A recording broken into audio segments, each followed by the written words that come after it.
Hi, I'm Bonnie Rose, Hi, I'm Stephen S. Miller, aka Mama Rose, and we're here talking with the Roses. with our guest, Ian Jenkins, MD. Welcome to the show, Ian Jenkins, MD. Hey, thanks for having me. Hi, and welcome. We are so thrilled to have you here today. So, you're a history maker. That's very generous. Just a little Well, piece of history. well, a little piece of history. You and your family are the first polyamorous family. Let me get this right to ever legally be listed as parents on your children's birth certificate. To our You're knowledge, yeah. You're in a throuple relationship and a happy one, as I might add. You wrote a book, three dads and a baby. So let's break this down and talk about this. I've been in a three-person relationship with my two partners, Alan and Jeremy, for 8 years. I'm actually celebrating 18 years with Alan tomorrow on Valentine's Day. Oh. And so happy Valentine's Day, everyone. And we have our two kiddos. They are now 18 months and 3.5. And when we were creating these kids with the help of, one, two, three, four amazing women, we realized that we needed to be and wanted to be legal parents, which was an unprecedented situation. And there's really important reasons why we wanted that. There's protections for us. It's not just an issue of wanting gay marriage equality when you have a civil union. Those are sort of separate but unequal. That makes everyone kind of gives you a bad taste in your mouth, but you still get the rights associated with a civil union. Gay marriage was still very important so that we could all be equal, right? But there were real concrete benefits to us getting this birth certificate. And they include things like the right for all of us to take our kids to the pediatrician and sign off on procedures if we need to. Safety when we're traveling, especially out of country, so there won't be any issues about not being recognized as a parent. And things like inheritance. If I had been killed by like some car accident and had not been a legal parent, then my whole pension would have just evaporated because none of us are married. Now that we're legal parents, our kids get to benefit from that. And so the main reason I think for writing the book, twofold. Number one is so that everyone knows that love is love. People get into a real tizzy about families that look different from theirs sometimes. But these are very wanted, very well taken care of kids, and we're actually pretty ordinary. And then the other reason is for everyone who's in a non-traditional chosen family to know that they might be able to get legal protections for their family as well. And everything is in the book. You've written your journey in the book.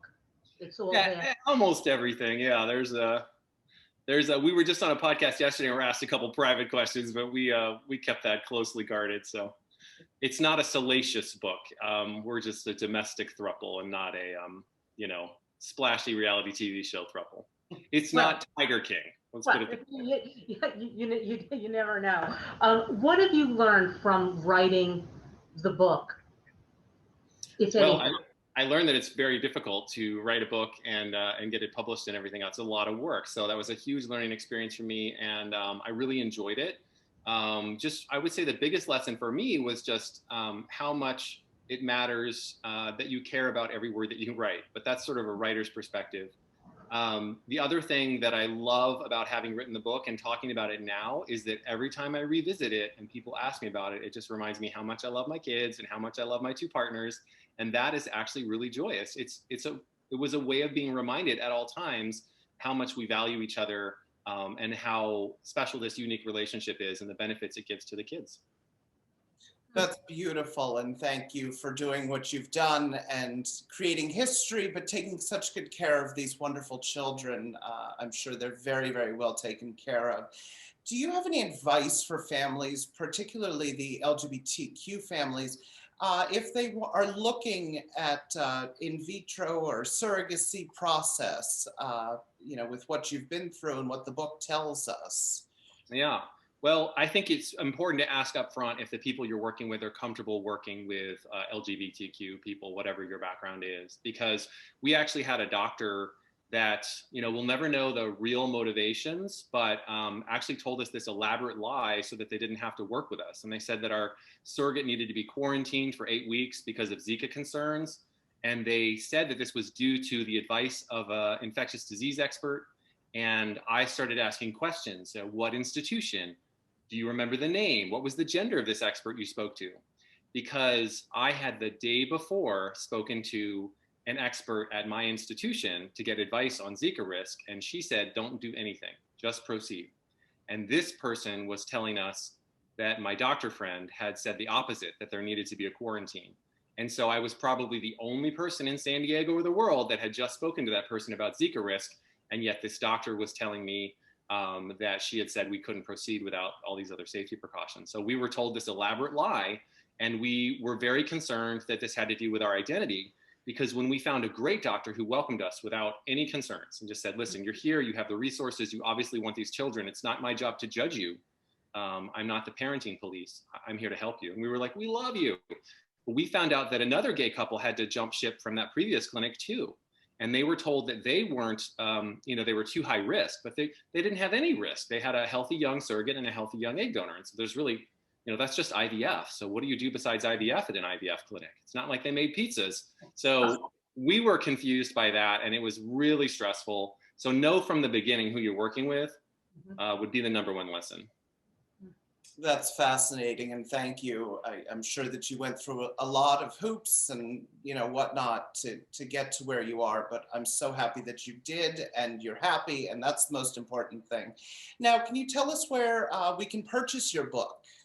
You should be able to find it anywhere online. I know it's at Barnes & Noble, it's at Amazon, it should be at independent resellers online now as a pre-sale, and it comes out March 9th, so just in a couple days, kind of anywhere. 3 dads and a baby. That's fabulous. So tell us, do you have any events or something else that is coming up around the book? I mean, obviously due to COVID, we can't do big book signings, but maybe you have a Zoom signing, or what events, fabulousness do you have coming up?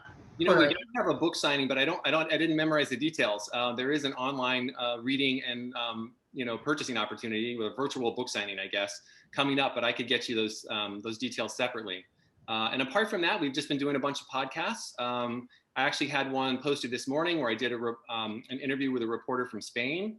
And then yesterday we were on Brandy Glanville's Unfiltered podcast, which was interesting. So a bunch of those. We were on the Pride podcast and a number of others. So it's been actually a really great experience. Like I said, every time I talk about it, I'm reminded how much I love these people. It's groundbreaking, and it's going to help so many others. You, like we said at the beginning, you made history, and you're the first, and you've opened the doors for so many other people. We both want to thank you so much. In the midst of your very busy schedule to do our show. We're thrilled that you were here today with us. Thank you so much.